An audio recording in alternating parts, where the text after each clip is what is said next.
I'm Jeff Shearer, and I've still got the fever. So I graduated from the University of Colorado, first TV station in Scottsbluff, Nebraska for a year, Salt Lake City for a year and a half, and then came to WSFA in 1991. My wife and I were newlyweds. I said, hey, we'll be there a couple of years and go somewhere else. We stayed 25 years. That's right, Scottsbluff. That was always those media lines you call up. Yeah, that's how I got it. That's how I heard about it, yeah. So you started in 91. I started at April 24th, 1991. And what was the high school football coverage like when you started?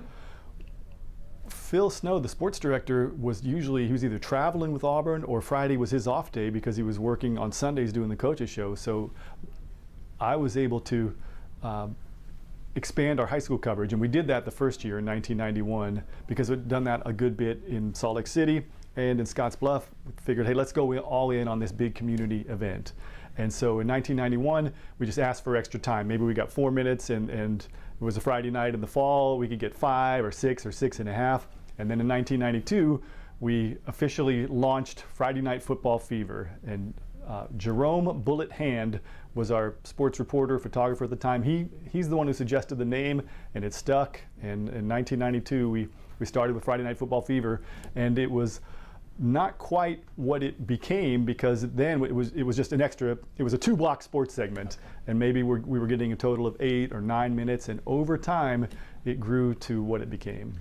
When it started off, the community reaction must have been pretty positive because that's what people rush home from the games, literally, like, and you hear them say, I'm going home to watch the Fever to see how the other teams did. What was the reaction like when this thing got kind of going and the Fever became the people want to be on TV? I got the Fever! Right, and once we knew that we launched something, when we would go to a stadium and people would recognize our yellow shirts and they would say, just what you said, I've got the Fever! And once we got our theme songs rolling, I knew this was deep into the Fever, but when we rolled out to Carver one day and Sean Dion Hamilton, who is an NFL player, had a great career in the Southeastern Conference, he's singing the Fever song. And I thought, okay, we've really hit on something here because he's saying, I got that fever, baby, that football fever, because it's Friday. And that's when, and I don't even know if that was the one that he was singing. It may have been a different one, but when SDH was singing the Fever song, I thought, okay, this is something cool. But one great thing, I'm just going to go off on a tangent here. So 1997, I'm at Crampton Bowl covering, I think, Lanier versus Northview up from Dothan. And I see this quarterback from Northview running kind of an option. So he's keeping, he's running in for touchdowns, he's throwing a touchdown pass, and it's Gabe Gross. Then we have our first Fever signing day pizza party. It became hamburgers later, but so a few months after that, we have our first party, and Gabe comes up with his family. His grandmother lived in Montgomery. They come to our first Fever signing day party, and that's in February of 1998. You fast forward 9 months, and he's the starting quarterback as a true freshman in the Iron Bowl. I guess it would have been at Legion Field, but that was neat. And then 10 years after that, he's playing in the World Series for the Tampa Bay Rays, and now we both work for Auburn Athletics. He's an assistant baseball coach. So it's those relationships that you build over time with guys that you got to cover in high school, and then you've known them. Gabe, 25 years. Zach Etheridge coaches DBs here. He was a Fever star at Charles Henderson High School, played here at Auburn, part of a national championship team, but it's just kind of, that's part of the neat part about it. People at home will watch and they'll be, oh my gosh, here comes this game, and wait, there's this game, and so-and-so, Derek's live down in Stargrass. But the chaos behind the scene, I don't think people understand. Can you describe for what people didn't see on TV, what's going on as you're walking on set, probably not having shot sheets or highlights in yet? Describe the kind of what happens behind the scenes. Yes, the perfect word was chaos that you just used. I don't even know if it was controlled chaos. I think it was uncontrolled chaos. But that was the great part about it, the adrenaline rush, because you're racing against the clock. You know, we've all had those jobs where we're looking at the clock thinking, is it ever going to be 5 when I can go home? This is just the opposite. How is it already 9:15? How is it already 9:45? And you're trying to get everything done. And that's the great thing about the Fever. The only way it has grown in now 30 seasons, 1992. I think this is kicking off the 31st. 31st season, yes. So 31st season. So the only way it's grown for 30 years is the buy-in from the people at the station. And Jeff Harrison was there at the beginning. He and a reporter named Steve Powell were our first Wiregrass bureau. and they would be live at Luverne or Charles Henderson, anywhere in the Wiregrass, and that was huge because those communities, it's not just the football team, it's the band and the cheerleaders and the volunteer parents. It takes an army to put on a game, and if you multiply that, we always figured if we can get to 20 or 25 places, well, that's 50 players on each team, plus the band, plus the parents. Those numbers multiply pretty quick. Yeah. But behind the scenes, it was wild, and it helped to have buy-in from the news director on down to everybody. And Brooke Bailey was our producer for many years. Once she came on board, that freed me up to stay out longer at games and get a game-winning touchdown catch or a post-game soundbite. And I could roll into the station at 9:50, which sometimes I did when you're on the air at 10:10, and know that thanks to an army of people in the newsroom, that it was going to be okay. And I'll never forget in the early years while that army was being built, my daughters would answer the Fever hotline. So I'd say, hey, call 1-800-264-9732. I've got a straight A second grader ready to take your call. And I'd come up and she'd be writing down XL versus whoever. And that was just kind of a neat deal that it took a village to put on the Fever. You mentioned the yellow shirts. It's funny because Bethany mentioned it to me when she was producing the Late Show. Mm-hmm. That Friday was like a holiday. Yeah. Because everyone's like, we get to wear our yellow shirts, and we get to do something different. It was like we don't have to cover the same news type of stuff. That's right. Just talk kind of the team environment. You were kind of the headliner, obviously, so people saw you, but it seemed like everybody got their yellow shirt on. They were excited to be a part of that group. Yeah, some workplaces have casual Friday. We had Fever Fridays, and the crew that was not going to be going out shooting games, they would tailgate in essence, and they would have a crock pot, and they would have snacks and everything, and or pizza or whatever, and it broke up the. I don't know if the word monotony is there because every day is different, but it broke up. It gave people something to look forward to, for sure.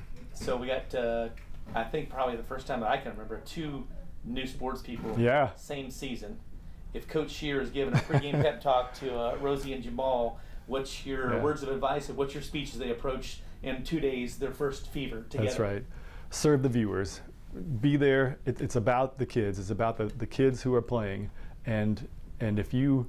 They will appreciate it if you show up. You show up and cover their teams and their seasons. You empathize with them. You celebrate their victories and commiserate and empathize when the ball doesn't bounce their way.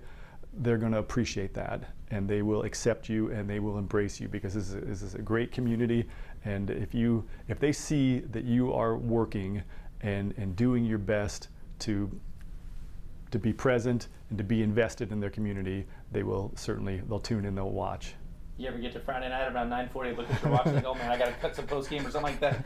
Did you ever miss those Friday nights? I loved it. I did it for 25 seasons. So I did 24 seasons of Fever, 25 seasons of high school football for WSFA, and loved every minute of it. But about once every 3 or 4 months, I will wake up.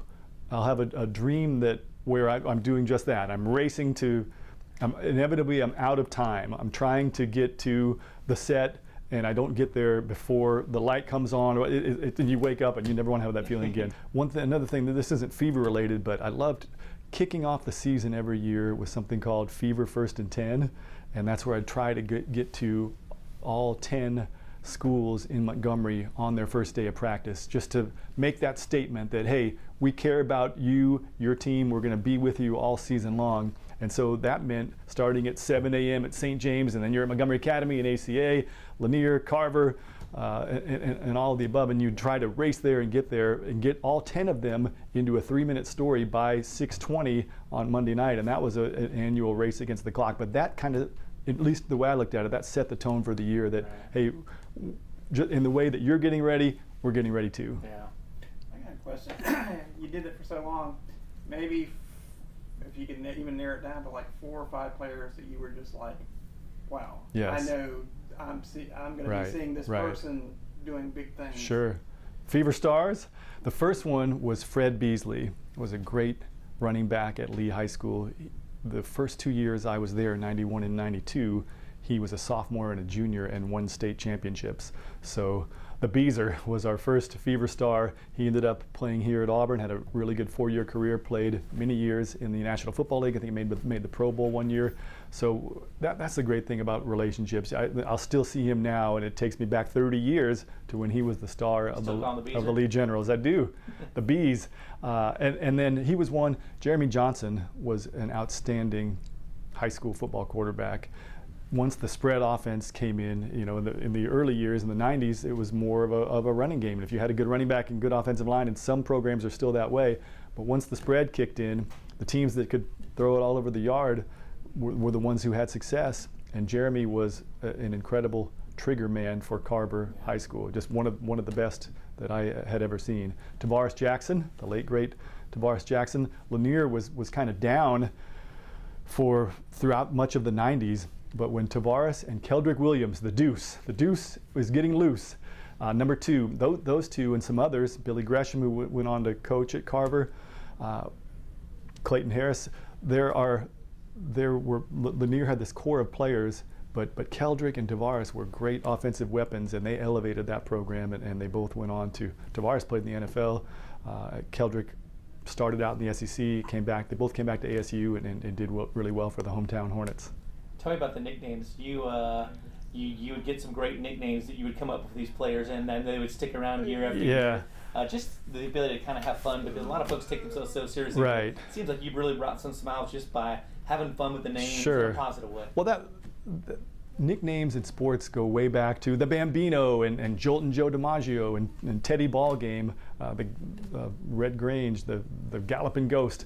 So that nicknames in sports that's more than a century old. So if I could ever find a way to give a kid a nickname, that was something that we always enjoyed. Walker Fain at Trinity was the minister of offense, because he was very strong in his faith, but also this great weapon for the Wildcats. So that was one, and I'm sure there are a lot of others that I can't think of right now. But Corey Grant, Corey Grant, the Opelika Express. Yeah. Also, he had a sub nickname of Tail Lights because he was so fast. That's all you saw. He played at Alabama and came back to Auburn, right, and played in the NFL. And so another great example of somebody you get to meet, you get to see them do their thing, and then it's just fun to have a relationship with them years later. You still get people coming up to you saying stuff about the Fever? I picked up a pizza a couple weeks ago, and the gentleman who handed it to me as I'm driving through said, "You were a big part of my childhood. Yeah, I used to watch the Fever," and I'll hear people say, "We ran home to catch it," and that's such a huge compliment, and I'm humbled by that, to know that people appreciated what Channel 12, what WSFA did on Friday nights.